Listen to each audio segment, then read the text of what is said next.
ร้องไห้แล้วต่อไปซักผ้าไม่ตัดอะใช้เครื่องต่อไปทำรูปบ้านต่อไปดีใจ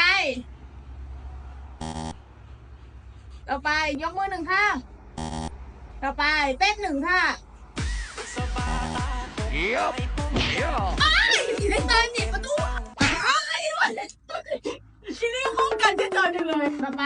บอกรักต่อไปขี่มอเตอร์ไซค์